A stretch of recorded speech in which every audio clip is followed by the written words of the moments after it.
Hello everyone. This is Kathy from the Daily Marker. How are you today? I'm so excited. It's the first day of my 9th coloring challenge. So welcome to day 1. I wanted to use some markers that you probably have in your drawer that aren't expensive and to show you that you can get some good results with like your good old Sharpie markers.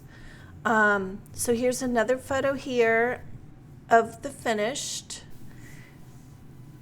This beautiful illustration is from Marcella at Power Poppy. I call her Marcy, and it's a gorgeous image. Now I printed this. It's a digi image right now, and I printed this from my phone remotely to my printer, which I hate, but we have such printing problems, but I just don't want to put my printer in the landfill, so I just bear with it.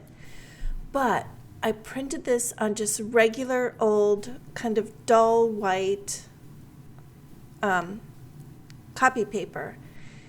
A lot of printers you can use like a heavier weight paper, but with mine you can't, or I just have so many problems. So I was just happy I was able to get it to print. Sorry. So anyways, it's regular copy paper. It's not a fancy printer or anything. And then I found some of my Sharpie markers. This is like a fatter tip, so you know it's interesting to work with. Of course I'm used to a brush tip, but I'm really happy I was able to get some good results. So always test the colors on the side first before you put it on your digital image so you don't have to print it off again. And you always want another piece of paper underneath to soak up. Whenever you're coloring with markers, you want paper underneath to soak it up. You don't want it on something slippery or a craft mat, because the color bounces back up into the paper. Now, after I get this, you always start with a lighter color, especially when using like Sharpie markers. So always put your lightest color first, and that's what I'm doing. I'm just going around each petal, and then I'm going to add a darker color. Sorry. Okay, so I'm very limited. I only have, it's almost primary colors except replacing the pink with the red. So I feel very limited with the colors that I have. But halfway through, I found some memento markers, and I was so happy because I needed some more color variations. Now I'm just testing to see how this orange looks on top of the pink. So I decided to use this hot pink. I want to get some definition in this rose. So notice that I have my first layer, the lighter color, and then I'm using a series of lines, but I'm not extending it all the way into the lighter color. Just kind of like more of a nook and cranny, just a small accent, smaller, tinier lines. And then I'm going to go back over this dark hot pink with the soft pink, and it actually softens it to my surprise. Now I am curious, but I didn't have time to try it. If I was using Sharpies on like some heavier cardstock, you know, like Nina or something, if I would get the same result. This paper's very thin, so it might mute it better, kind of blend it a little bit better. I don't know. But you know, someone can figure that out and let me know, or I'll try it again later. I don't know. But anyways, I was happy with the results on just this copy paper. So I'm just going around the image, filling in those crannies. Now I'm taking that light pink, as we discussed, and going back on top of that hot pink. And another layer of the light pink also adds more color. So you can, it almost has like a little bit of a coral look, which is a nice color change. And then I think it dries and gets a little bit softer. But I'm using lines as my accent coloring today. I'm just lots and lots of lines. And I also like to do that with colored pencil. Now I was so tempted to pick up colored pencils and add some accents or to help me, save me with these Sharpie markers, but I was determined, no matter what my color choices were, to make this happen. And I just want to give you some tips. I know a lot of times some of you say you don't have those fancy markers or those expensive markers.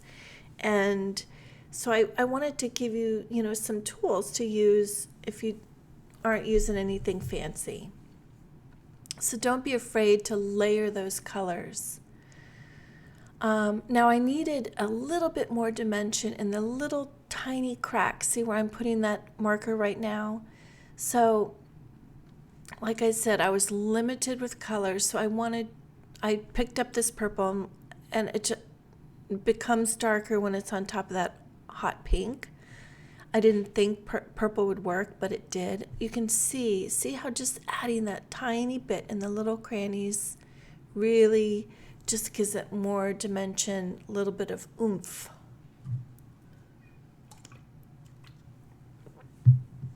I made some lentil soup today and my own chicken stock, and I was in a rush and I dumped too much salt in, so my mouth is really dry. And I had no business making soup because I had to do this video, so now I'm up into the wee hours. So I'm just working my way around. This is something that it's worth taking the time.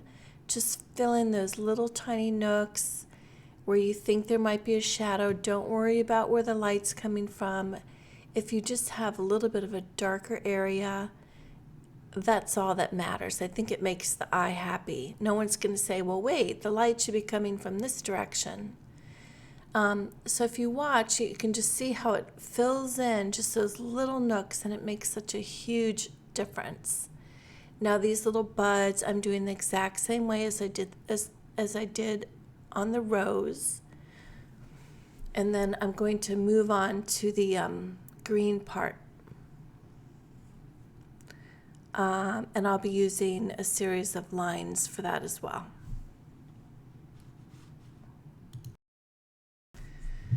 Okay, so I've added some green and I'm working on this leaf here. And now while you're watching, I'm just doing lines, and I have a Bic marker here. And while I just do these lines, I'm just kind of randomly doing lines. And then I'm going to add another color on top. So I'm just going to chat while you watch this because it's no science. Now I have a finer marker here, and I'm just testing to see if I like how they're going to look together, how the lines will work together. And this is a little bit brighter. I wanted to bring in like a brighter color, so that's what I'm doing. Now I just wanted to talk about the coloring challenge, and on my blog or my YouTube you'll see I have a video explaining the coloring challenge and everything. One thing that I forgot to mention is don't compare yourself to other people. Just compare yourself to you, and if you're going to try and take it most of the 30 days or some of the 30 days or all, just maybe even color an image the first day and then do the same image on the last day and watch how your coloring is enhanced. I'll bet you anything it's gotten better. But the coloring challenge, now here I'm sometimes when you see a flower like this, there's like green mixed in with the pink or the whatever color the flower is. So I thought I would do that here because I'm so limited on colors. And again, I'm just doing a series of lines. Now the coloring challenge is for anybody, and you can color absolutely anything you want. Stamped images, planners, calendars, shoes, coloring books, you name it. And some people just color like a leaf for one day, and then they finish it the next day or the following day. So jump in whenever you want. Don't feel pressured to participate every day. You don't have to. It's the whole idea is just to take a little bit of time for yourself each day, and if you can't even manage that, that's okay. But my motto is just like 10 minutes a day if possible. Now actually, let me just go back here. I have I think it's a dark red or maroon. So I'm just adding, that how I love those little nooks and crannies. I'm just adding some little accents just in those little, where the lines intersect. So that's what I'm doing with that. And then I'm going to go onto the rose and do just in those little T areas. So now where was I? So you can color anything, 10 minutes a day. I guess that's everything. There's a lot more information on my blog, and I'll be doing different giveaways. And most of you are seasoned, and some of you are new, and that's so exciting. It's a wonderful community, and there's lots of places to share on Instagram, or you can load up on my blog. Instagram or Facebook is where you really get that community feel. Now you can see that I'm just watch how those little areas in between where I just feel like it needs a little bit more intense darkness, and it just enriches the coloring. And don't forget, these are Sharpie markers. So you can get this result with Sharpie markers. You just need like a light, a medium, and a dark. And a fine tip to do those little nooks and crannies. Now I'm doing that with this flower on the right. Sorry, I don't know the name of it. And I kind of wish I left the flowers this way, just had them white with some green accents, but it's just hard for me to stop. Oh, that's what I was going to say. Now, normally, this is an image that you want to do in a few days, and I would have stopped here, but since this was going to be on the Power Poppy blog, I don't know. Plus, I just couldn't do it. I just had to finish it. So I made dinner and I came back, and that's why it's like so late now. Now I'm doing the same thing on these little miniature flowers, and I'm testing. First I did a fine tip Sharpie in peach, and I want to see how this yellow works. I don't like that. So there's another peach. There's like two peaches. So I'm going to do some more lines with this other peach. One's a little bit more orangey, one's a little bit more yellow.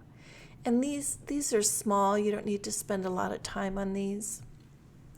Oh, boy, I am all over the place tonight. I was also going to say, when you're starting an image like this, I should have colored the pencils and the paintbrushes first, because there's all those things underneath the rose with the stems and the ribbon and everything, and then you don't mess it up.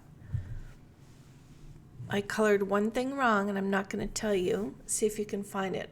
Now that I've said it, I'm sure you'll be able to. I'm a little bummed about it, but that's how it goes. So I decided I need a little bit more intense color on these little guys. So I have a red, and I'm just coloring like this part that I'm coloring actually should be green, but I just wanted more color. And then just filling in a little nook and cranny with this red. And then I'll go ahead and finish them all with this. I just always want a little bit of a darker accent. And that's where I find in my road trips that most people, you guys tell me that you're afraid to add that little bit extra. So maybe during this coloring challenge, you will get the confidence to do that. So I'm just finishing up these flowers here, and then I'm going to add some orange, but this is a Sharpie, as you can see. I know you can see that. So just using some lines here, trying to leave some white areas. And now I've got like a fine tip orange. It's like a stablia, or I don't know how to pronounce it. And I'm just drawing some lines, bringing that orange down just to get a little bit more interest, which isn't really necessary, but sometimes I just don't know when to stop. So there you go. Now I went back and did a little cooking, came back and I found my memento markers. These markers are not expensive, and they have a kind of like a brush tip and then a little nib on the other side. So it's kind of nice to do those little lines with the nib. I'm so happy because I needed some more colors. So I'm coloring the pencil and the paintbrush. Tell me this isn't the most gorgeous image. My hat's off to well, everything she illustrates is beautiful, but this is just so fun with all the flowers and the paintbrush and the pencils, and like how perfect for the first day of the coloring challenge. So I'm using a brown marker that I found, and I wanted the paintbrush to be brown and then to have like the blue or the pink paint on it. Not having all the colors has been a little frustrating because I needed kind of like a beige color, and I didn't have a beige. So you just got to go with it. Now I'm adding a little bit of the gray memento to just add these middle accents, a little bit of shading there. Now these big leaves towards the bottom, I'm just going to do some lines on the bow, nothing fancy. And these leaves are really cool. Marcy actually sent me a photograph of some of the flowers, the flowers that are in this image. So I downloaded it. I have a picture of that on my phone. I'm going to show you in a second. And I'm going to use that as my inspiration for these two leaves. Now I have that magenta marker again, and I'm just filling in the little nooks and crannies on this ribbon, the silk sash, bow, whatever. And then you can actually, I did use a Copic marker just to add some shadows around this image, just on most of the left side of the illustration. Now here's these leaves on my phone, and I'm going to just use it kind of as a jumping point, because I don't want them just to be a solid color. I'm just trying to think out of the box. And I don't have all these colors, so I kind of wanted like a sage. So I picked up this army green instead. At least it's different than my Sharpie colors. And just kind of want to use that. It's kind of an artistic looking leaf. So I'm going to do that on these two leaves here and finish up the insects. And then I'm going to trace the whole thing with my Sharpie marker. And this is how it looks when it's all said and done.